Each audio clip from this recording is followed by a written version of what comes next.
All right, here we are, hole number 3, taking a look at this and from the rookie division. Now, typically what I'll do here is just try to get this ball in play. One of the things you may want to do is tighten. It's kind of an either-or type situation.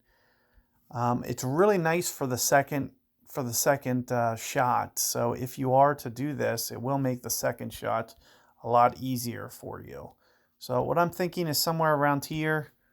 I'm not even going to really play rings. I might just barely short hit this a little bit. I'm thinking with, my limited top spin, this probably will check up, and I should be okay either way. So you can see that it'll stop short of the rough there. But if you are a little bit hesitant, you can, not to mention, you got to be careful. My wind was way down there. It was 2.8. So you'll have to make sure that you have similar conditions. If you do have a 5, you may need to start to take off, or you can just short hit a little bit more, for instance. Another thing you can do is you can even back off on the top spin a little bit more.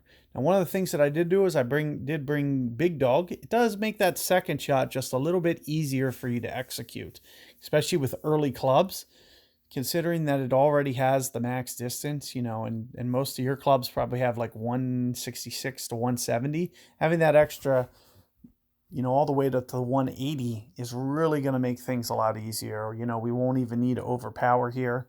So it's definitely something that I recommend. So you'll see that I'll essentially just be able to kind of grind just out perfect ball. Try not to do any power or anything. And instead of, getting risky with my top, it looks like it is just going to, it looks like my alignment was just a little bit off. It usually hits the downslope there and kicks to the right. So it looks like I must have landed a little bit longer where I missed this, because that spin is usually pretty money and it just kicks over this way. And it looks like so you'll want to pay attention to where you're landed on the fairway. As it looks like, I kind of must have just gradually missed over that hump, so it didn't kick to the right. And that's the only thing about the Big Dog, is you don't have the ball guide showing you the way. Now I am going to just walk you through this Malibu shot, but then I'm just going to pitch out because I don't want to waste this guide. But I do want to just show you it's not the worst mistake. You'll see that we can still get there, and that's one of the main reasons that I don't care about that bunker. Now, typically what I do is I might try to just play this backstop a little bit. So if I was to kind of aim like this, I could essentially get it to roll down towards the hill. So in terms of ring play, probably 1.5, so probably maybe just a hair more than 2. And it will probably kind of look like this in this situation. Now, I'm not going to go ahead and hit this. We're just going to go ahead and pitch over to the side. Because I just want to kind of get you guys like a 2-for-1 guide. You'll have the bunker shot in the event that you need it.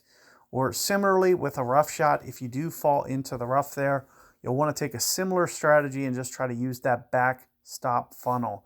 And you could see with where I was pointing that it just kind of kicks down left towards the hole. So you will want to just play it out to the right there and use that slope. Now we won't do that with this pitch because it's a little easier when you do get it up here. When we can get it to the short iron range, we don't have to utilize that slope. We can just kind of go more straight at this.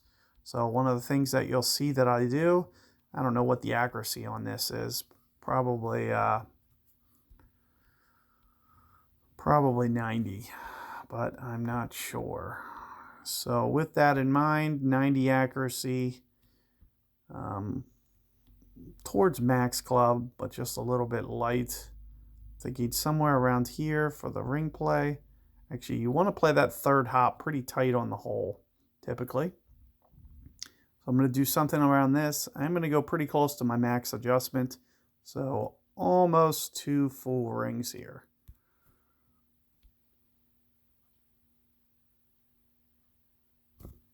And let's just see how this comes out. And it is just a little bit heavy on the adjustment, just barely. So about maybe 0.2 rings less there in that situation would have been ideal. But you have to keep in mind, you might not always be the same distance. So if you're a little bit closer, So one of the things that you can test is you can always pull up and see where the club says +1 on the Hornet. Now that comes up right next to the club's name, and it shows the power effects of the ball. So when it says +1, you can see how far it says +1. And if it comes through at a certain spot on your screen, next time you play the hole, if it's at a different spot, you can judge it and be like, okay, well, now the +1's all the way down here. Like, that means I'm farther from the hole. So I'll have to play more wind because of the fact that it's going to be in the air longer.